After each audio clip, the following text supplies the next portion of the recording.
Thank you, Shelley. Open our ears, God, that we might hear your voice speaking to us in these moments. I love it when I see wealthy people giving away money. It was really exciting back in 2010 when I read about 40 billionaires who lined up with Bill Gates, who was at that time the richest man in the world, no longer is, but he was then, and Warren Buffett, who was the second richest man in the world.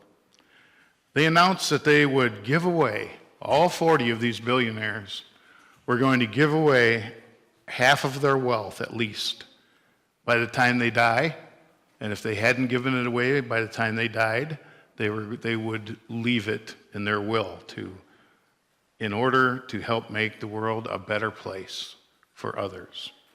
This list now of billionaires who have committed to this has grown now to over 200 billionaires worldwide. I think that's wonderful. One day, Jesus saw a group of wealthy men lining up to give part of their wealth at the temple. They were making a big show of it, like I told the kids. They wanted people to notice that they were giving lots of money to the temple, to the church.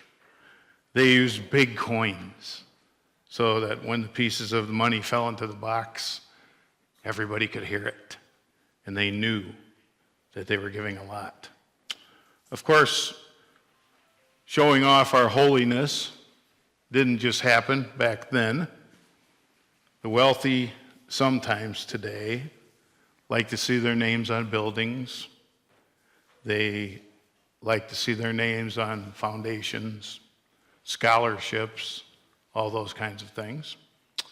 Now, don't get me wrong, I think it's great.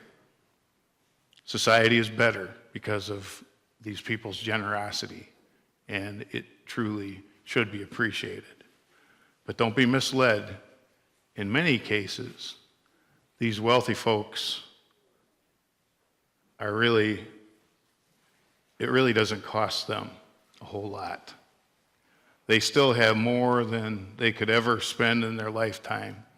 Their story is not like that poor widow that Jesus saw quietly bringing her 2 coins to give to God. She only had 2 tiny coins to her name. This was all that she had. The widow's mite, an offering that was worth about a penny. But that's all she had. That's all she could afford. Probably no one else in the crowd even noticed her when she stepped up to the treasury and put her offering in. But Jesus did. He noticed. And he called together his disciples. And he said to them, that widow put more money in the offering than anybody else because they shared out of their abundance. And he didn't say that was wrong, because that's not wrong. That's great. But he says she gave all that she had. Did you catch that? According to Jesus, her gift was bigger than the larger amounts of money that the wealthier folks gave. According to Jesus, her gift was bigger than Bill Gates or Warren Buffett's billions, because God measures not how much we give, but how much do we have left over. If your giving isn't at least a little bit sacrificial, I think you might want to consider that. Jesus was always thrilled to see real faith being lived out. No question, this poor widow loved God. She put her money where her heart was. She gave all that she had, and Jesus praised her for it. Let's look very carefully at the actions of this widow for a few minutes.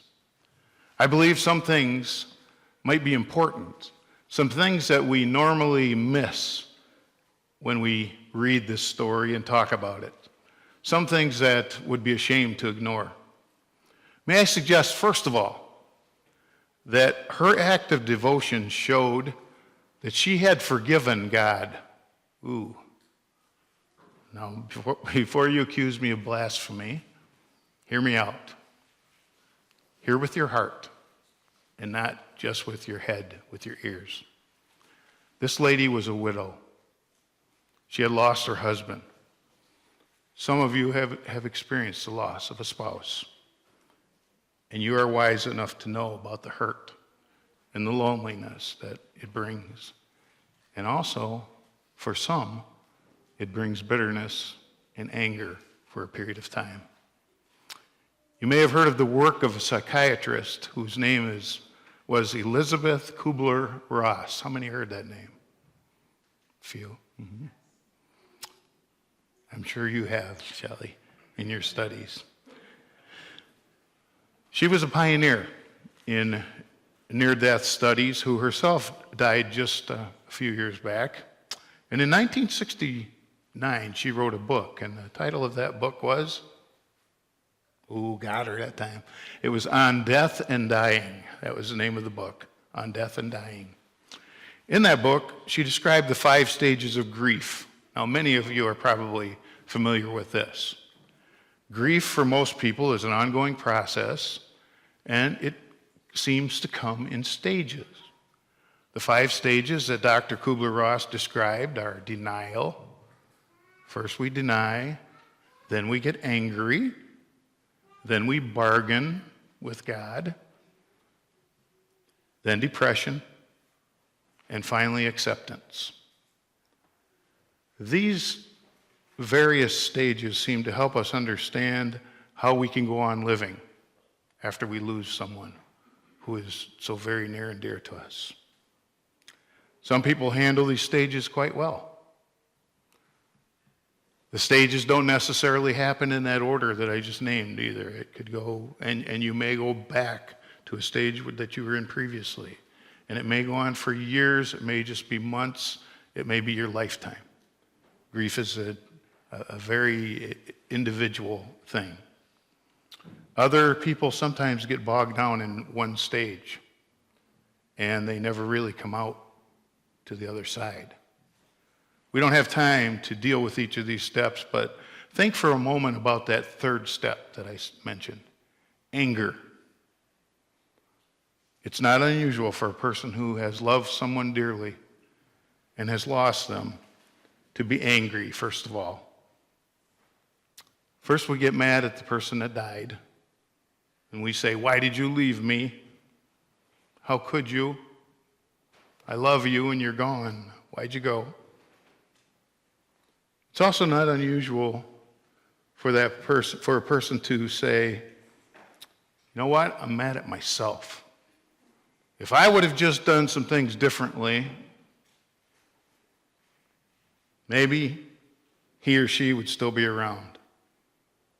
I bet there's somebody here today who has been in that, found themselves thinking along those lines.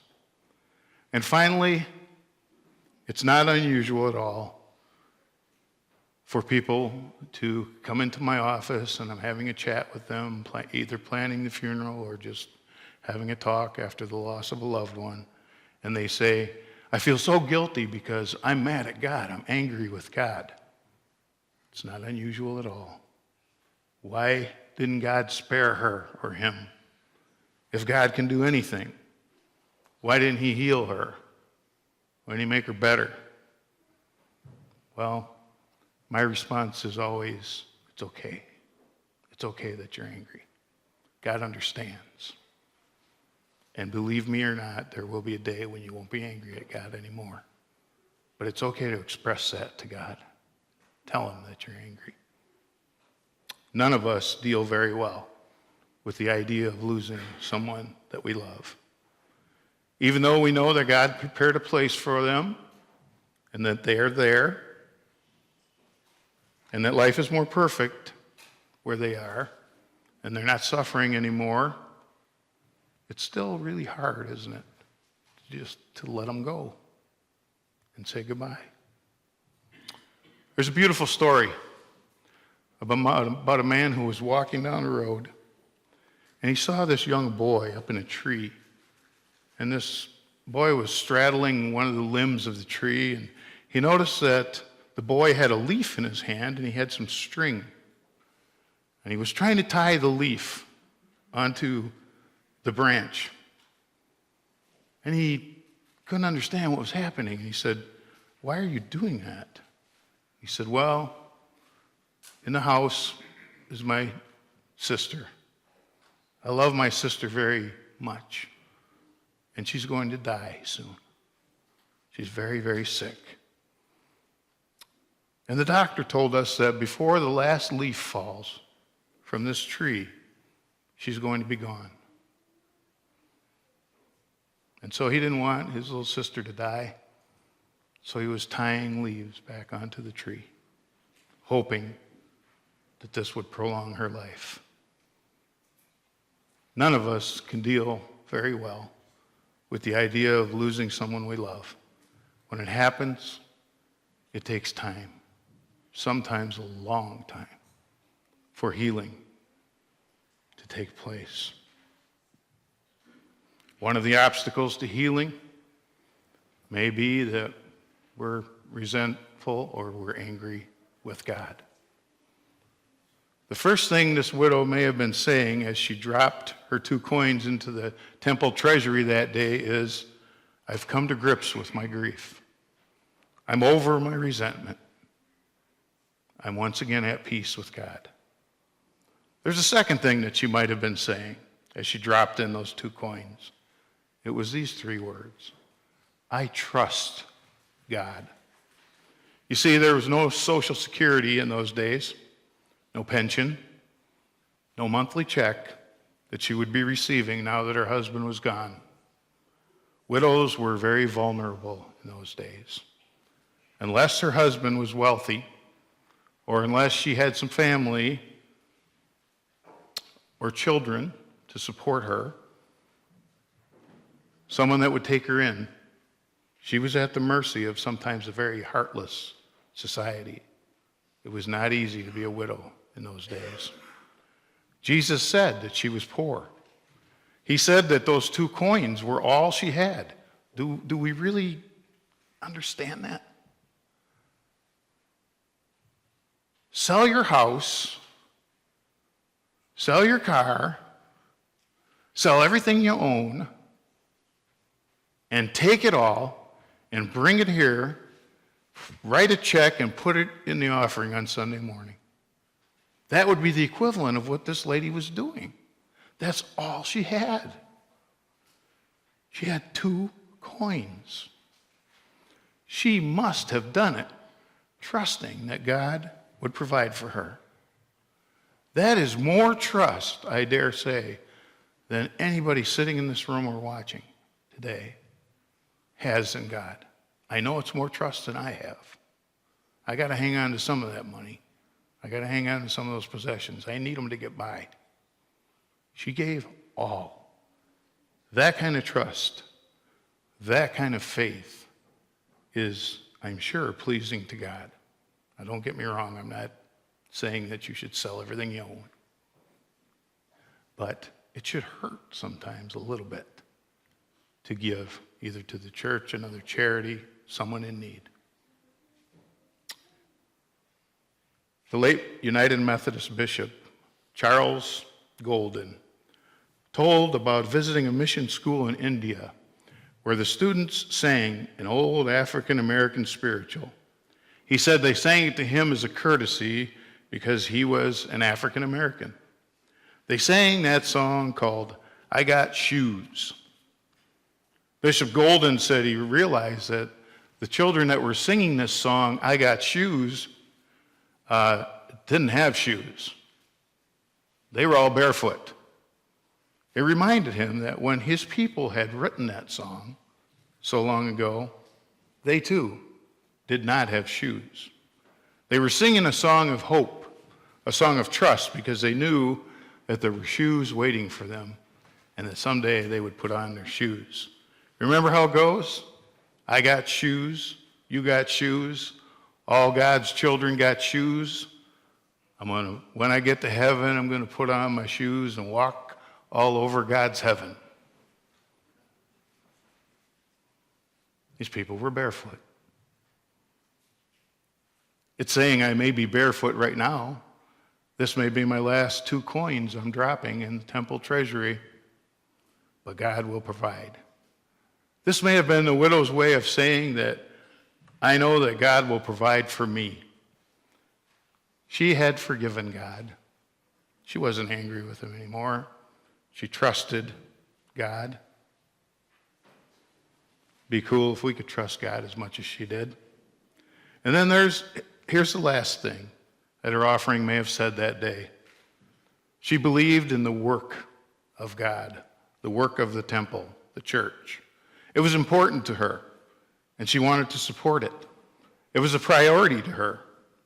I asked this morning, where are your priorities? Where are my priorities? What is most important to me? She spent her last 2 coins on the work of God instead of on herself because it was important in her life. Robert Snays wrote a book which he called 5 Practices of Fruitful Congregations. Let me read you a few lines from that book. Quote, every sanctuary and chapel in which we have worshiped, every church organ that has lifted our spirits, every pew where we have sat, every communion rail where we have knelt, every hymnal from which we have sung, every praise band that has touched our hearts, every church classroom where we have gathered with our friends, every church kitchen that has prepared our meals, every church van that has taken us to camp, every church camp cabin where we have slept, all are the fruit of someone's extravagant generosity. Isn't that true? We have been the recipients of grace upon grace.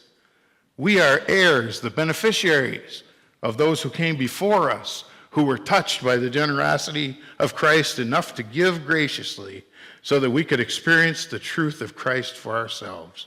We owe the same to generations to come. So you see, I look around me and I see this beautiful building. I see all the things that we have. And guess what, folks? There ain't one person in this room or watching who paid for this building. They're all gone. There's not one person in the room who was here when it all started and when this beautiful sanctuary, this beautiful building was built, unless you're pretty old. And we do owe it to the generations that are coming after us to keep these things going and to keep this building and this congregation alive. And that's what we're doing. And that's what we will continue to do.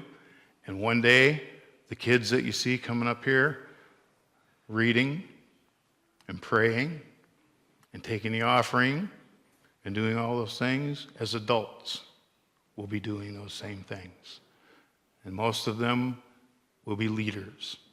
And they will say of us someday, maybe not by name, but they will say that they are thankful for the generation before them who kept this dream that was nothing but a dream at one point alive. Now, there was no doubt that this widow dropped in her coins with pleasure because she knew that she was part of something bigger than herself. And that's true when we give to this church or when we're helping out one of God's children. We are giving to something bigger than ourselves. A woman lost her husband, and she was having trouble moving through the stages of grief. For weeks, she went each day to the cemetery to put flowers on the grave. She just simply could not let go. No matter what she did, it seemed like the grief wouldn't get any better. She went to her doctor for a checkup. When she told her doctor about taking the flowers to the grave every day, her doctor had a very gentle suggestion. He said, instead of taking flowers to the cemetery, which is a wonderful thing, let me suggest something else. Why don't you buy some fresh flowers and take them to the hospital? I have 2 patients who are all alone. They have no family.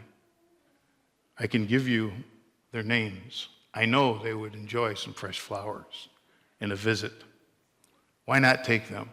Just one day, try it out. Ask them how they're doing. Try to give them a little encouragement.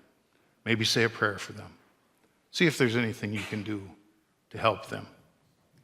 This lady took the doctor's suggestion. She took the flowers to the hospital rather than to the cemetery, and gradually she found herself occasionally going back to the hospital to do that for different people who were alone.